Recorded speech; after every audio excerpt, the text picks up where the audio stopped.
right, we're up to chapter 5, Diagon Alley, and when we left off yesterday, we talked, Harry was going to Hogwarts School of Witchcraft and Wizardry. Hagrid came to pick him up, and they were going to Diagon Alley to get everything that a wizard needs for school.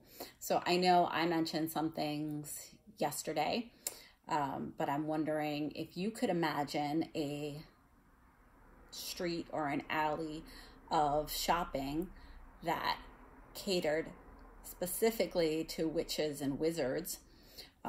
What kind of stores you imagine being there, and what kind of things might they sell?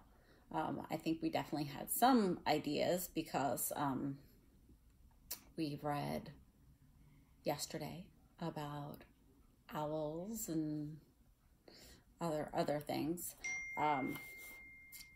So just imagine if you were to design a shopping area, what kind of stores would they have? What kind of products would they have? And in a second, we're going to get to reading chapter 5. Harry woke early the next morning. Although he could tell it was daylight, he kept his eyes shut tight. It was a dream, he told himself firmly. I dreamed a giant called Hagrid came to tell me I was going to a school for wizards. When I opened my eyes, I'll be home in my cupboard. There was suddenly a loud tapping noise, and there's Aunt Petunia knocking at the door. Harry thought, his eyes sinking, but he still didn't open his eyes. It had been such a good dream. Tap, tap, tap.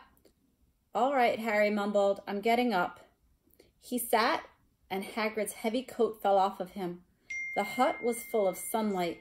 The storm was over. Hagrid himself was asleep on the collapsed sofa, and there was an owl rapping its claw at the window, a newspaper held in its beak. Harry scrambled to his feet. So happy he felt as though a large balloon was swelling inside of him. He went straight to the window and jerked it open. The owl swooped in and dropped the newspaper on top of Hagrid, who didn't wake up. The owl then fluttered onto the floor and began to attack Hagrid's coat. Don't do that. Harry tried to wave the owl out of the way, but it snapped its beak fiercely at him and carried on, savaging the coat. Hagrid, said Harry loudly, there's an owl. Pay him. Hagrid grunted at the sofa. What? Pay him. He wants paying for delivering the paper. Look in the pockets. Hagrid's coat seemed to be made of nothing but pockets. Bunches of keys, slug pellets, balls of string, peppermint humbugs, tea bags. Finally, Harry pulled out a handful of strange coins. Give him 5 newts, said Hagrid sleepily. Newts? The little bronze ones. Harry counted out 5 little bronze coins. The owl held out his leg so Harry could put the money into a small leather pouch tied to it. Then he flew off through an open window. Hagrid yawned loudly, sat up, and stretched. Best be off, Harry. Lots to do today. Gotta get up to London and get your stuff for school. Harry was turning over the wizard coins and looking at them. He had just thought of something that made him feel as though the happy balloon inside him got a puncture. Hagrid? Said Hagrid, who was pulling on his huge boots. I haven't got any money. And you heard Uncle Vernon last night. He won't pay for me to go and learn magic.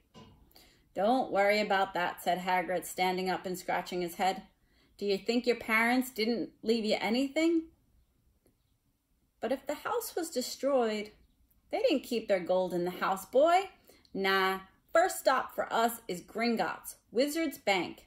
Have a sausage. They're not bad cold. And I wouldn't say no to a bit of your birthday cake either. Wizards have banks? Just one, Gringotts, run by goblins. Harry dropped the bit of sausage he was holding. Goblins? Yeah. So you'd be mad to try and rob it. I'll tell you that. Never mess with goblins, Harry. Gringotts is the safest place in the world for anything you want to keep safe. Except maybe Hogwarts. As a matter of fact, I gotta visit Gringotts anyway, for Dumbledore. Hogwarts business. Hagrid drew himself up proudly. He usually gets me to do the important stuff for him. Fetching, you know. Getting things from Gringotts. He knows he can trust me, see? Got everything? Come on, then. Harry followed Hagrid out onto the rock. The sky was quite clear now, and the sea gleamed in the sunlight. The boat Uncle Vernon had hired was still there, with a lot of water in the bottom after the storm. How did you get here? Harry asked, looking around for another boat. Flew, said Hagrid. Flew? Yeah. But we'll get back to this. I'm not supposed to use magic now I've got you. They settled down in the boat, Harry still staring at Hagrid, trying to imagine him flying. Seems a shame to row, though, said Hagrid, giving Harry another sideways look. If I was to speed things up a little bit, would you not mind mention it to Hogwarts? Of course not, said Harry, eager to see more magic. Hagrid pulled out the pink umbrella again, tapped it twice on the side of the boat, and they sped off towards land. Why would you be mad to try to rob Gringotts? Harry asked. Spells, enchantments, said Hagrid, unfolding his newspaper as he spoke. They say there's a dragon guarding the high security vaults, and then you gotta find your way. Gringotts is hundreds of miles under London, see? Deep under the ground. Yeah, die of hunger trying to get out, even if you did manage to get your hands on it. Harry sat and thought about this while Hagrid read his newspaper, the Daily Prophet. Harry had learned from Uncle Vernon that people liked to be left alone while they did this, but it was very difficult. He had never had so many questions in his life. Ministry of Magic, messing things up as usual, Hagrid muttered, turning the page. There's a Ministry of Magic? Harry asked before he could stop himself. Of course, said Hagrid. They wanted Dumbledore for minister, of course, but he'd never leave Hogwarts. So old Cornelius Fudge got the job. Bungler if ever there was one. So he pelts Dumbledore with owls every morning, asking for advice. But what does the Ministry of Magic do? Well, their main job is to keep from the muggles that there are still witches and wizards up and down the country. Why? Why? Blimey, Harry, everybody be wanting magic solutions to their problems. We're best left alone. At this moment, the boat bumped gently into the harbor wall. Hagrid folded up his newspaper and they clambered up the stone steps onto the street. Passers-by stared a lot at Hagrid as they walked through the little town to the station. Harry couldn't blame them. Not only was Hagrid twice as tall as anyone else, he kept pointing at perfectly ordinary things like parking meters and saying loudly, "See that, Harry? Things these muggles dream up, eh?" Hagrid, said Harry, panting a bit as he ran to keep up. Did you say there were dragons at Gringotts? Well, so they say, said Hagrid. Crikey, I'd like a dragon. You'd like one? Wanted one ever since I was a kid. Here we go. They had reached the station. There was a train to London in 5 minutes' time. Hagrid, who didn't understand muggle money, as he called it, gave the bills to Harry so he could buy their tickets. People stared more than ever on the train. Hagrid took up 2 seats and sat knitting what looked like a canary yellow circus tent. Still got your letter, Harry? He asked as he counted stitches. Harry took out the parchment envelope out of his pocket. Good, said Hagrid. There's a list of everything you need.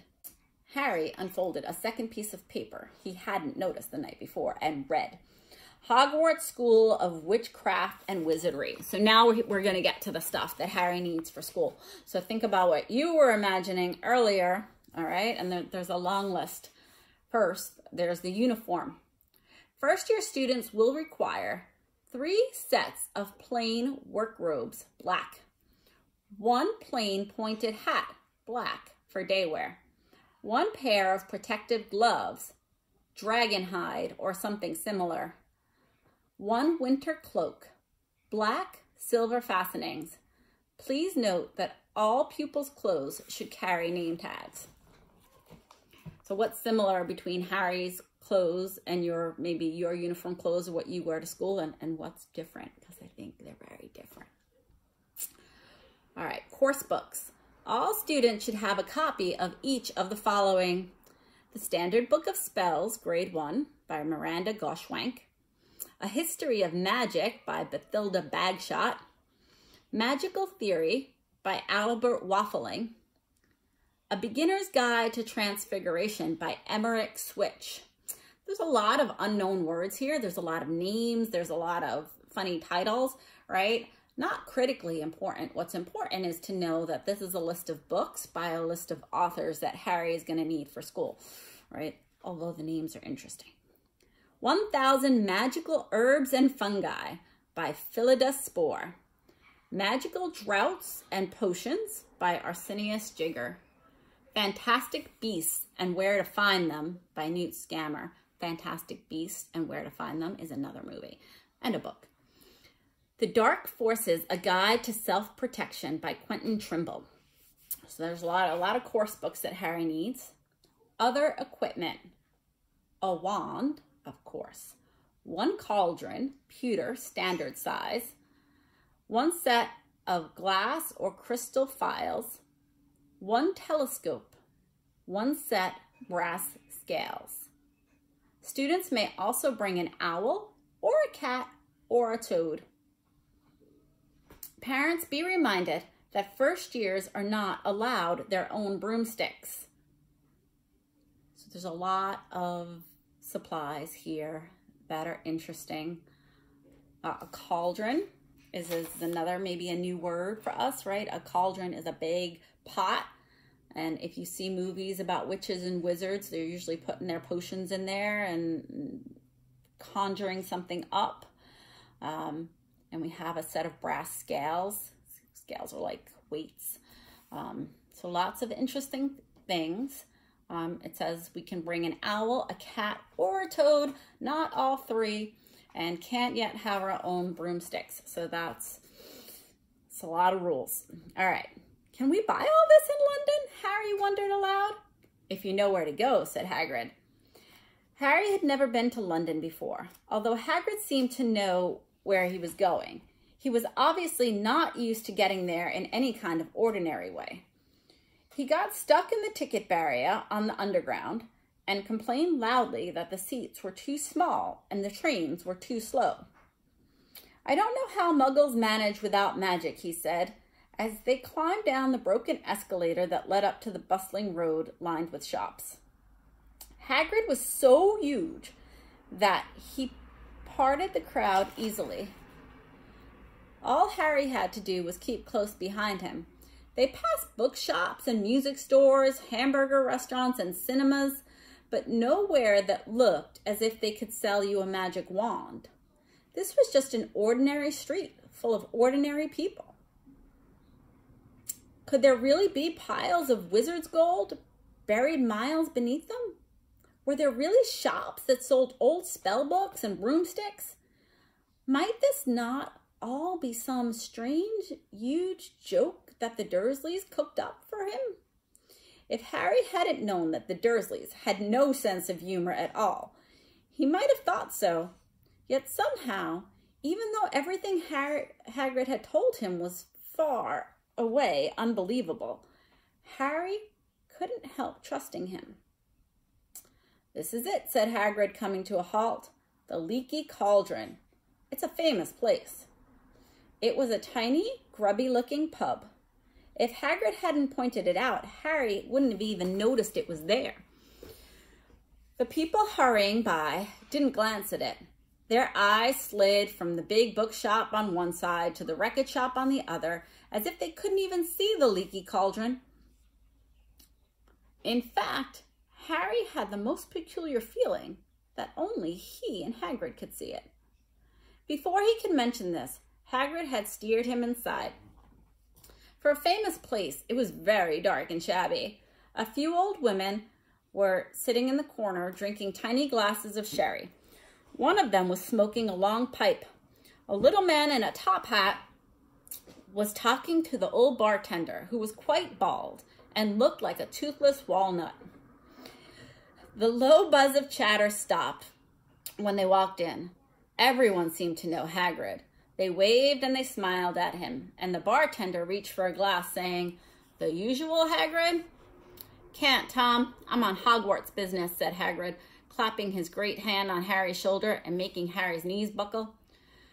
"Good Lord," said the bartender, peering at Harry. Can it be?" The leaky cauldron had suddenly gone completely still and silent.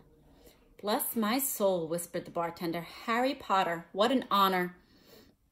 He hurried out from behind the bar, rushed towards Harry, and seized his hand, tears in his eyes. "Welcome back, Mr. Potter, welcome back." Harry didn't know what to say. Everyone was looking at him. The old woman with the pipe was puffing on it without realizing it had gone out. Hagrid was beaming. Then there was a great scraping of chairs, and the next moment, Harry found himself shaking hands with everyone in the leaky cauldron. "Doris Crockford, Mr. Potter, can't believe I'm meeting you at last. So proud, Mr. Potter, I'm just so proud. Always wanted to shake your hand, I'm all aflutter." "Delighted, Mr. Potter, just can't tell you. Diggle's the name, Daedalus Diggle." "I've seen you before," said Harry, as Daedalus Diggle's top hat fell off in excitement. "You bowed to me once in a shop." "He remembers," cried Daedalus Diggles, looking around at everyone. "Did you hear that? He remembers me." Harry shook hands again and again. Doris Crockford kept coming back for more. A pale young man made his way forward nervously, one of his eyes twitching. "Professor Quirrell," said Hagrid. "Harry, Professor Quirrell. See, names are hard. We could call him Professor Q if we wanted to. "Professor Q will be one of your teachers at Hogwarts." "Potter," stammered Professor Q, grasping Harry's hand. "Can't tell you how pleased I am to meet you." "What sort of magic do you teach, Professor Quirrell?"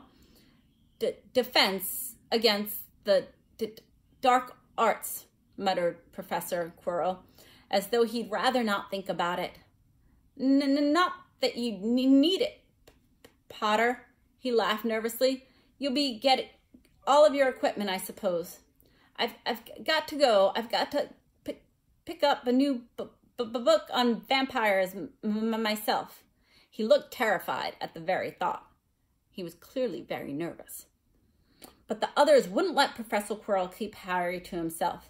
It took almost 10 minutes to get him away from them all. At last, Hagrid managed to make himself heard over all of the babble. "Must get on. Lots to buy. Come on, Harry." Doris Crockford shook Harry's hand one last time, and Hagrid led them through the bar and out into a small walled courtyard, where there was nothing but trash cans and a few weeds. Hagrid grinned at Harry. "Told you, didn't I? Told you you were famous.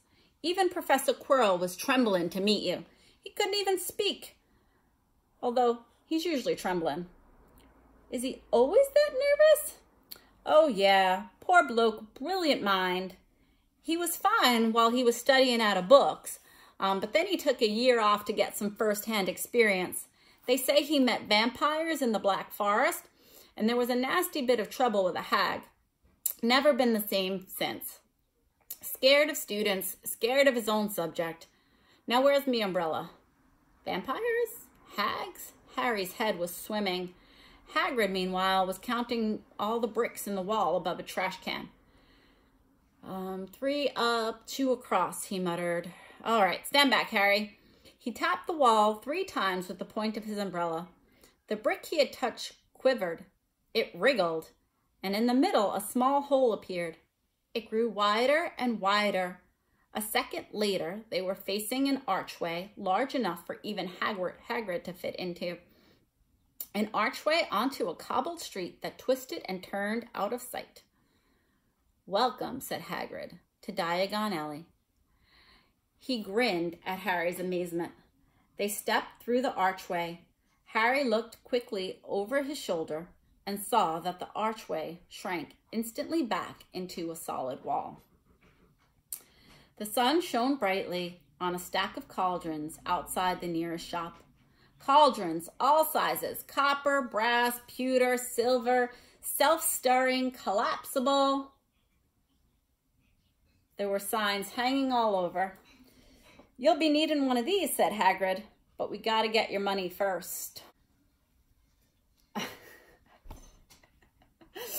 All right. Reading interrupt us from Emily. All right. Harry wished he had about 8 more eyes.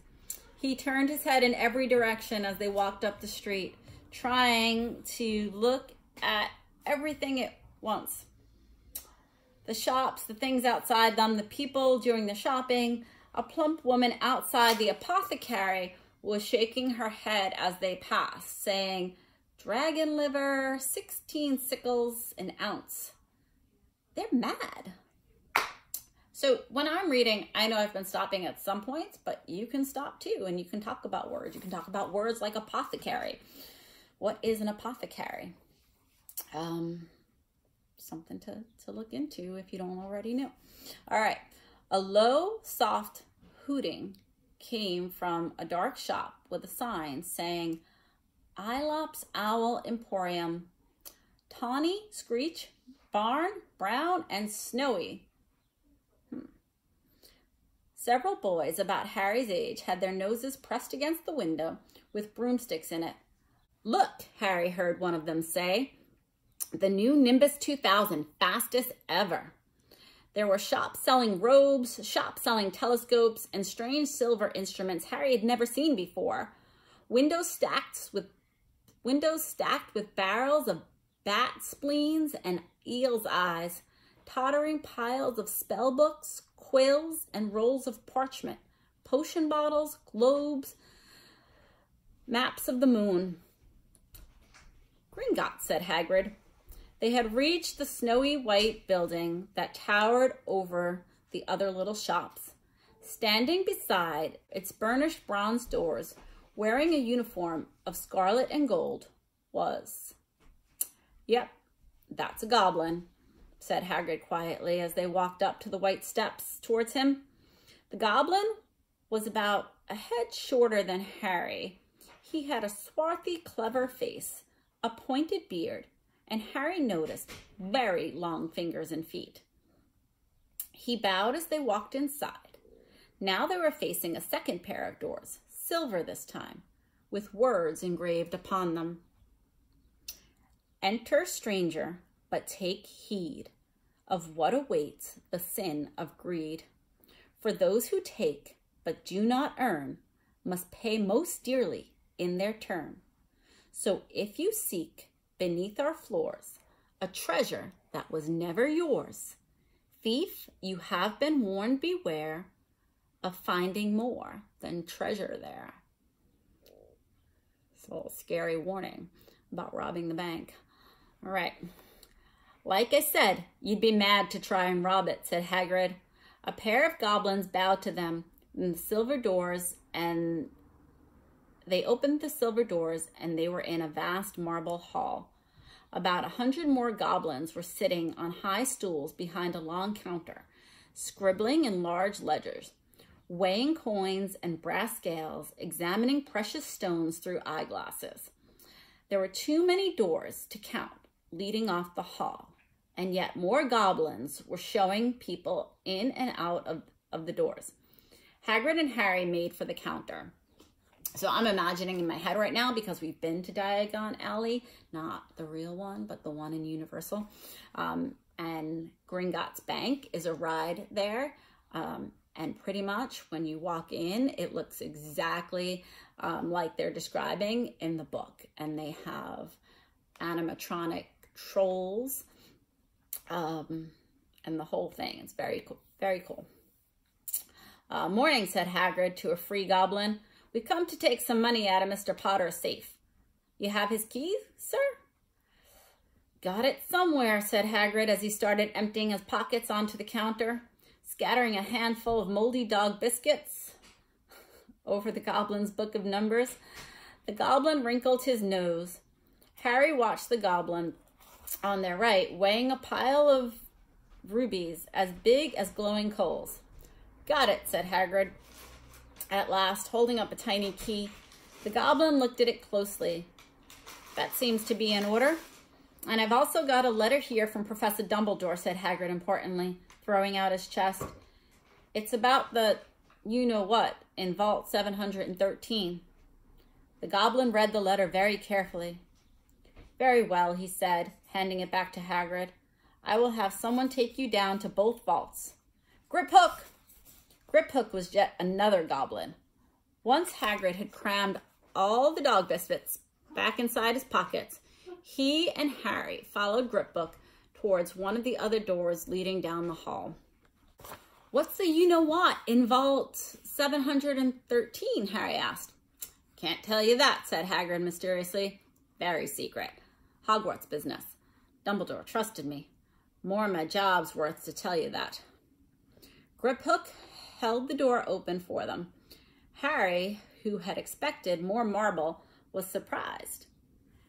They were in a narrow stone passageway, lit with flaming torches. It sloped steeply downward, and there were little railway tracks on the floor. Griphook whistled, and a small cart came hurtling up the tracks toward them.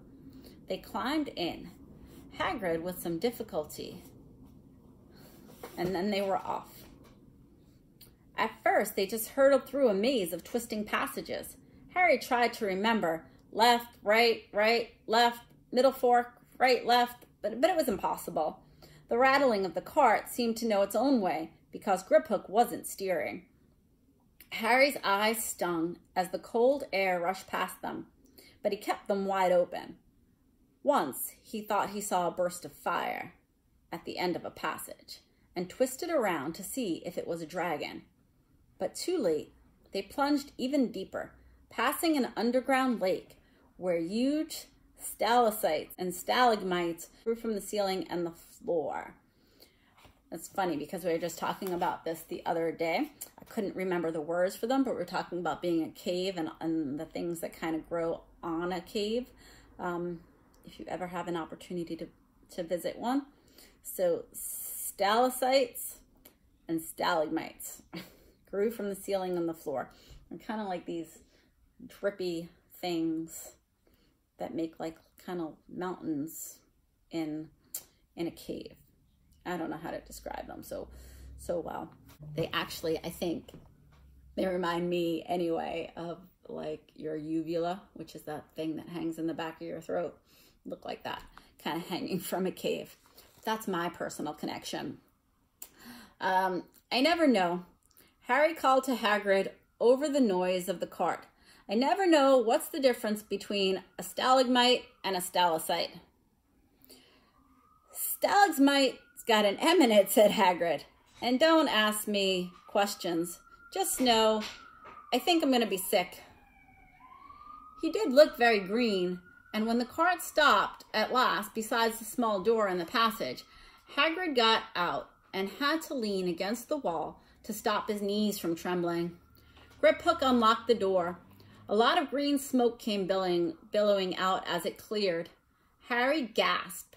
Inside were mounds of gold coins, columns of silver, heaps of little bronze newts. "All yours," smiled Hagrid. All Harry's. It was incredible. The Dursleys couldn't have known about this, or they would have hid it from him, faster than blinking. How often had they complained how much Harry cost them to keep? And all the time, there had been a small fortune belonging to him, buried deep under London. Hagrid helped Harry pile some of it into a bag. "The gold ones are galleons," he explained. 17 silver sickles to a galleon and 29 newts to a sickle. It's easy enough." "Right, that should be enough for a couple of terms. We'll keep the rest safe for you." He turned to Griphook. "Vault 713 now, please. And can we go more slowly?" "One speed only," said Griphook. They were going even deeper and gathering speed. The air became colder and colder as they hurtled round tight corners. They went rattling over the underground ravine, and Harry leaned over the side to see what was way down at the dark bottom. But Hagrid groaned and pulled him back by the scruff of his neck. So I was a little bit distracted while I was reading that because I was actually going back to the part about the coins and thinking about kind of what makes up everything. So the gold ones are galleons, 17 silver sickles to a galleon, and 29 newts to a sickle. It's easy enough. So we're going to go back to that. And since Emily just walked in the room, we are going to have her, maybe at the end of this session, we're going to do some Hogwarts math. All right, so we're thinking about our coins. And now Emily's bringing me some books. Oh, she's bringing me Gringotts Cash. What do we got? Go ahead, flash it. You don't have to put your face in. Just there we go. That's a Gringotts Bank book that we got as a souvenir, and that is a, what is it? It's a 10. A 10 what? A galleon, a sickle. Dollars. Oh no. No, it's not even real Hogwarts money. It is not a sickle. It is not a galleon. It is not a newt. And show Fantastic Beasts and where to find them, because that is a required reading. That's required reading for all new admits at Hogwarts. All right. There's Harry Potter's handwriting in it. Oh, that's fancy. I really like. As you can tell, we're kind of Harry Potter nerds. I'm still hoping just to get through the Sorcerer's Stone before we go back to school. Still hoping that we'll be, we're not going to get through all the Harry Potter books. Okay, so we've really interrupted this chapter. We have a lot of family participation going on right now, bringing me Hogwarts props. So we have this pumpkin juice here, and we have a chocolate frog, which hasn't come up yet. We're getting a little bit ahead of ourselves here with the props. Emily, in addition to being a Harry Potter lunatic, is a bit of a hoarder. All right, so now we have the robe. You want to put the hood on? You want to put the hood on? I'll read the rest in a hood. Holy cow. All right, so this is a Hogwarts official robe. All right, that's good enough. We've seriously interrupted our story, and we're going to get back to the book. So we have where we are, in case you need a reminder, because I do at this point, have to refocus myself, is Harry and Hagrid are at the bank. They are getting all of Harry's money so he can get his school supplies. And now they're heading to, they just finished Harry's vault, and they're heading to 713. Hagrid is feeling a little sick because the carts at Gringotts go a little fast. And they just told him, sort of, tough luck. That's the speed the carts go. And we're heading off. They were going deeper now and gathering speed. The air became colder and colder as they hurtled around tight corners. They were rattling over an underground ravine, and Harry leaned over the side, trying to see what was down at the dark bottoms. But Hagrid groaned and pulled him back by the scruff of his neck. Vault 713 had no keyhole. "Stand back," said Griphook importantly. He stroked the door gently with one of his long fingers, and it simply melted away. "If anyone but a Gringotts goblin tried that, they'd be sucked through the door and trapped in there," said Griphook. "How often do you check to see if anyone's inside?" Harry asked. "About once every 10 years, said Griphook with a rather nasty grin. Something really extraordinary had to be inside of this top security vault. Harry was sure of it, and he leaned forward eagerly, expecting to see fabulous jewels at the very least.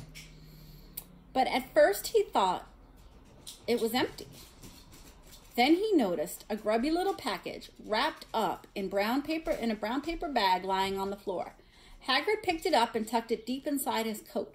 Harry longed to know what was in it, but he knew better than to ask. "Come on, back in this infernal cart, and don't talk to me on the way back. It's best if I keep my mouth shut," said Hagrid. One wild cart ride later, they stood, blinking in the sunlight outside of Gringotts. Harry didn't know where to run first now that he had a bag full of money. He didn't have to know how many galleons there were to a pound to know he was holding more money than he'd ever had in his whole life. More money than Dudley even had. Might as well get your uniform first, said Hagrid, nodding towards Madame Malkin's robes for all occasions. Listen, Harry, would you mind if I slipped off to pick me up for a little pick-me-up in the leaky cauldron? I hate them Gringotts carts. He did look a little bit sick, so Harry entered Madame Malkin's shop alone, feeling nervous. Madame Malkin was a squat, smiling witch dressed all in mauve. Hogwarts, dear, she said when Harry started to speak. Got the lot here. Another young man being fitted up just now, in fact. In the back of the shop, a boy with a pale, pointed face was standing on a footstool, while a second witch pinned up his long black robes. Madame Malkin stood Harry on a stool next to him, slipped a long robe over his head, and began to pin it to the right length. Hello, said the boy. Hogwarts too? Yes, said Harry. I almost can't imagine why you'd be going to the store if you were not going to Hogwarts, but my father's next door buying my books, and my mother's up the street looking at wands, said the boy. He had a bored, drawling voice. Then I'm going to drag them off to look at racing brooms. I don't see why first years can't have their own. I think I'll bully father into getting me one, and I'll smuggle it in somehow. Harry was strongly reminded of Dudley. Have you got your own broom? The boy went on. No, said Harry. Play Quidditch at all? No, said Harry again, wondering what on earth Quidditch could be. I do. Father says it's a crime if I'm not picked to play for my house, and I must say I agree. Know what house you'll be in yet? No, said Harry, feeling more stupid by the minute. Well, no one really knows until they get there, do they? But I know I'll be in Slytherin. All our family have been. Imagine being in Hufflepuff. I think I'd rather leave, wouldn't you? Said Harry, wishing he could say something a bit more interesting. I say, look at that, man, said the boy, suddenly nodding towards the front window. Hagrid was standing there, grinning at Harry and pointing at 2 large ice creams to show he couldn't come in. That's Hagrid, said Harry, pleased to know something the boy didn't. He works for Hogwarts. Oh, said the boy, I've heard of him. He's some sort of servant, isn't he? He's the gamekeeper, said Harry. He was liking the boy less and less every second. Yes, exactly.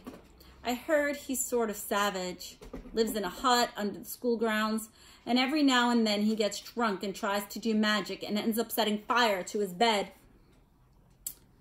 I think he's brilliant, said Harry coldly. Do you? Said the boy with a slight sneer. Why is he with you? Where are your parents? They're dead, Harry said shortly. He didn't feel like going much into the matter with this boy. Oh, sorry, said the other, not sounding sorry at all. But they were our kind, weren't they? They were a witch and a wizard, if that's what you mean. I really don't think they should let other sorts in, do you? They're just not the same. They've never been brought up to know our ways. Some of them have never even heard of Hogwarts until they get the letter. Imagine? I think they should keep it to the old wizarding families. What's your surname, anyway? Before Harry could answer, Madame Malkin said, That's you done, my dear. And Harry, not sorry for an excuse to stop talking to the boy, hopped down from the footstool. Well, I'll see you at Hogwarts, I suppose, he said to the darling boy. Harry was rather quiet as he ate the ice cream Harry brought for him, chocolate and raspberry with chopped nuts. What's up? Said Hagrid. Nothing, Harry lied. They stopped to buy parchment and quills. Harry cheered up a bit when he found a bottle of ink that changed color as you wrote. When they had left the shop, he said, Hagrid, what's Quidditch? Blimey, Harry, I keep forgetting to tell you Because I keep forgetting how little you know, not knowing about Quidditch. Don't make me feel worse, said Harry. He told Hagrid about the Pale Boy and Madame Malcolm's. I think I know who the Pale Boy is. And he said people from Muggle families shouldn't even be allowed in. You're not from a Muggle family. If he'd known who you were, he's grown up knowing your name if his parents are wizarding folk. You saw what everyone in the leaky cauldron was like when they saw you. Anyway, what does he know about it? Some of the best I ever saw were the only ones with magic in them in a long line of Muggles. Look at your mom. Look at what she had for a sister. So what is Quidditch? It's our sport. It's a wizard sport. It's like soccer in the Muggle world. Everyone follows Quidditch. Played up in the air on broomsticks, and there's 4 balls. Sort of hard to explain the rules. And what are Slytherin and Hufflepuff? Schoolhouses. There's 4. Everyone says Hufflepuff are a lot of O-duffers, but I bet I'm Hufflepuff, said Harry gloomily. Better Hufflepuff than Slytherin, Hagrid said darkly. There's not a single witch or wizard who went bad who wasn't in Slytherin. You know who was one of them. Sorry, you know who was at Hogwarts? Years and years, said Hagrid. They bought Harry's school books in a shop called Flourish and Blotts, where the shelves were stacked to the ceiling with books as large as paving stones, bound in leather. Books the size of postage stamps with covers of silk. Books full of peculiar symbols and a few books with nothing in them at all. Even Dudley, who never read anything, would have been wild to get his hands on some of these. Hagrid almost had to drag Harry away from the curses and counter-curses. Bewitch your friends and befuddle your enemies with the latest revenges. Hair loss, jelly legs, tongue-tying, and much, much more. By Professor Vindicus Vidian. Sometimes I feel like I have this tongue-tying curse while I'm reading this book because there's so many new words in it. I was trying to find out how to curse Dudley. I'm not saying that's a good idea, but you're not to use your magic in the Muggle world, except in very special circumstances, said Hagrid. And anyway, you couldn't work on any of them curses yet. You need a lot more study before you get to that level. Hagrid wouldn't let Harry buy a solid gold cauldron either. It says pewter on your list. But they got nice scales for weighing potion ingredients and a collapsible brass telescope. Then they visited the apothecary, which was fascinating enough to make up for its horrible smells. So there's the word apothecary again, and we're going to find out what's in an apothecary that might help us figure out what kind of store it is. A mixture of bad eggs and rotten cabbages was what it smelled like. Barrels of slimy stuff stood on the floor. Jars of herbs, dried roots, and bright powders lined the walls. Bundles of feathers, strings of fangs, and snarled claws hung from the ceiling. While Hagrid asked a man behind the counter for a supply of some basic potion ingredients for Harry, Harry himself examined silver unicorn horns at 21 galleons each, and a minuscule of glittery black beetle eyes, 5 newts a scoop. Outside the apothecary, Hagrid checked Harry's list again. Just your wand left. Oh yeah, and I still haven't gotten your birthday present. Harry felt himself go red. You don't have to. I know I don't have to. I'll tell you what, I'll get your animal. Not a toad. Toads went out of fashion years ago. You'd be laughed at. And I don't like cats. They make me sneeze. I'll get your owl. All the kids want owls. They're dead useful. Carry your mail and everything. 20 minutes later, they left Aelop's Owl Emporium, which had been dark and full of rustling and flickering, jewel-bright eyes, and now Harry carried a large cage that held a beautiful snowy owl, fast asleep with their head under their wing. He couldn't stop stammering, sounding just like Professor Quirrell. Don't mention it, said Hagrid gruffly. Don't expect you've had a lot of presents from the Dursleys. Just Ollivander's left now. Only place for wands. Ollivanders. And you got to have the best wand. A magic wand. This is what Harry had really been looking forward to. The last shop was narrow and shabby. Peeling gold letters over the door read Ollivanders, makers of fine wands since 382 BC. A single wand lay faded up on a purple cushion in the dusty window. The tinkling bell rang somewhere in the depths of the shop as they stepped inside. It was a tiny place, empty except for a single spindly chair that Hagrid sat to wait on. Harry felt strangely as though he had entered a very strict library. He swallowed a lot of new questions that had just occurred to him, and looked instead at the thousands of narrow boxes piled neatly right next to the ceiling. For some reason, the back of his neck prickled. The very dust and silence in here seemed to tingle with some sort of secret magic. "Good afternoon," said a soft voice. Harry jumped. Hagrid must have jumped too, because there was a loud crunching noise, and he got quickly off the spindly chair. An old man was standing before them, his wide, pale eyes shining like moons through the gloom of the shop. "Hello," said Harry awkwardly. "Ah, yes," said the man. "Yes, I thought I'd be seeing you soon. Harry Potter. It wasn't a question. You have your mother's eyes. It seems like yesterday she was in here herself buying her first wand. 10¼ inches long, swishy, made of willow. Nice wand for charm work." Mr. Ollivander moved closer to Harry. Harry wished he would blink. Those silvery eyes were a bit creepy. Your father, on the other hand, favored a mahogany wand. 11 inches, pliable, a little more power, and excellent for transfiguration. Well, I say your father favored it. It's really the wand that chooses the wizard, of course. Mr. Ollivander had come so close that he and Harry were almost nose to nose. Harry could see himself reflected in those misty eyes. And that's where Mr. Ollivander touched the scar on Harry's forehead with his long white finger. "I'm sorry to say that I sold the wand that did it," he said softly. 13½ inches. Powerful wand, very powerful. And in the wrong hands, well, if I'd known that wand was going into the world to do... He shook his head.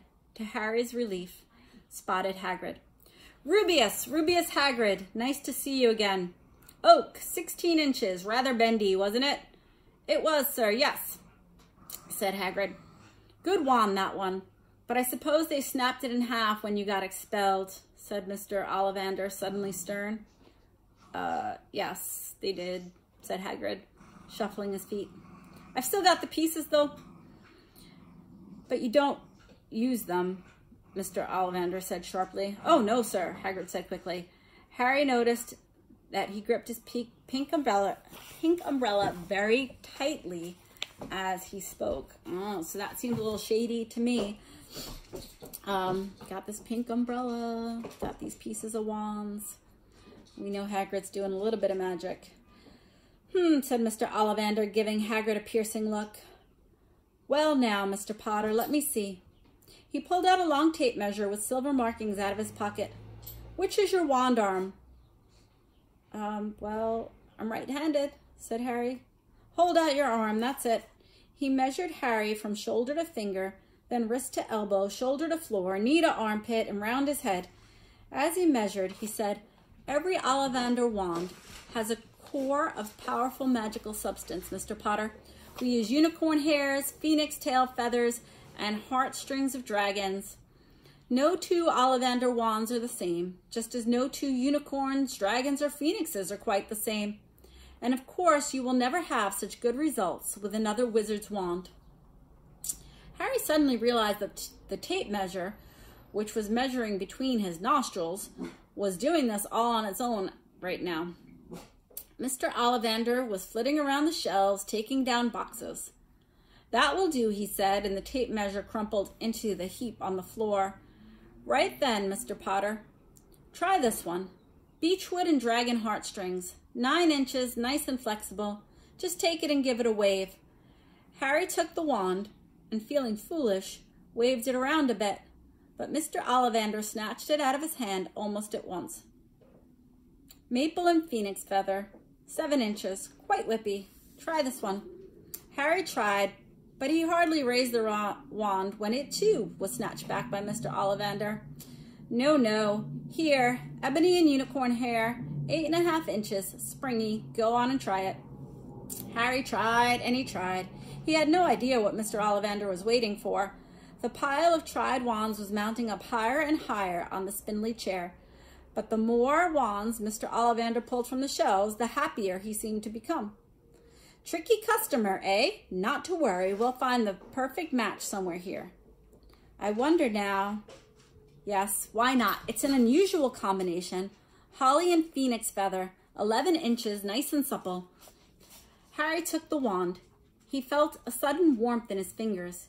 He raised the wand above his head, brought it swishing down through the dusty air, and streams of red and gold sparks shot from the end like a firework, throwing dancing spots of lights onto the wall. Hagrid whooped and clapped, and Mr. Ollivander cried, "Oh, bravo, yes indeed, good, very good. Well, well, well, how curious, how very curious." He put Harry's wand back into its box and wrapped it in brown paper, still muttering, "Curious, curious." "Sorry," said Harry, "but what's curious?"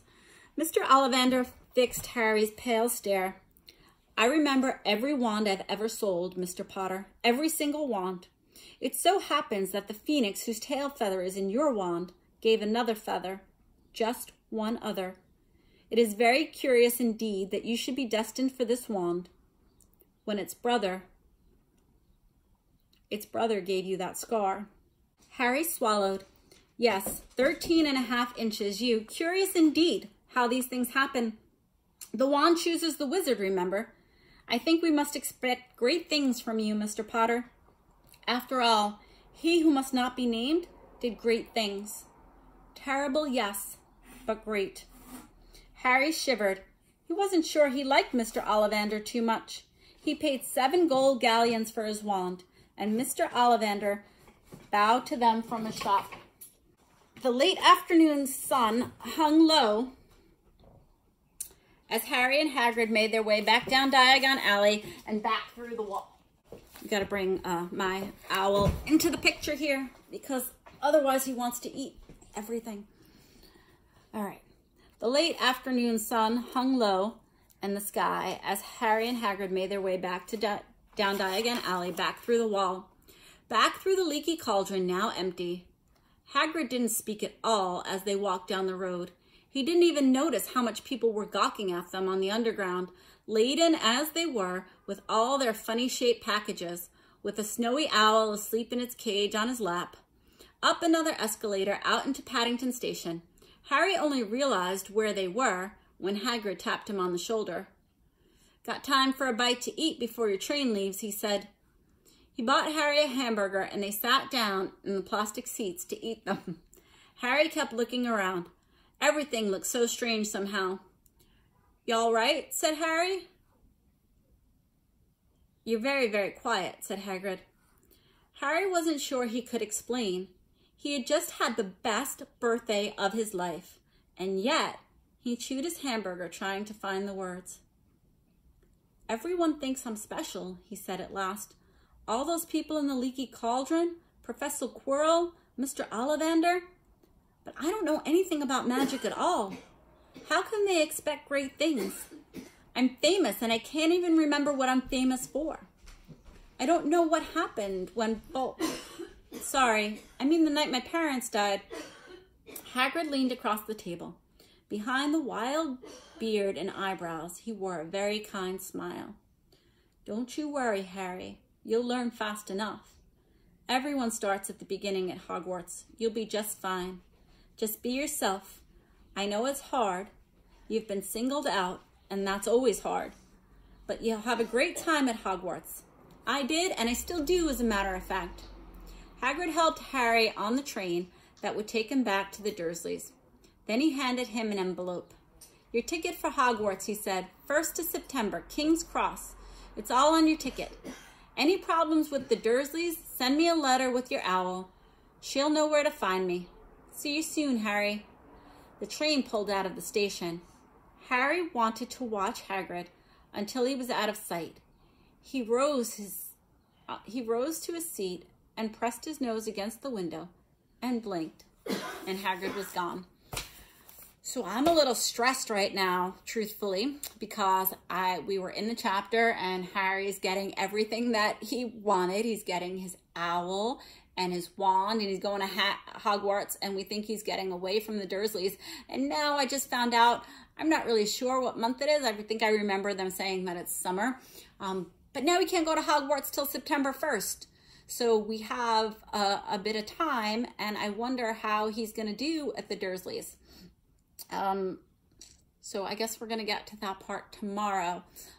In the meantime, Emily's piling up her collection of Hogwarts memorabilia around here because she wants to show you all her stuff.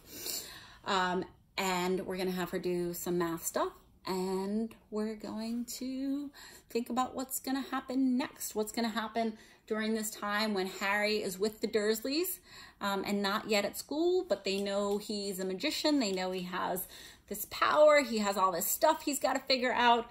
So I'm really curious and kind of stressed about what's going to happen to Harry until he gets to Hogwarts. And if you know the story, it's probably more stressful once he gets to Hogwarts, but I feel like he has some friends there that maybe he doesn't have at home. All right, see you guys tomorrow.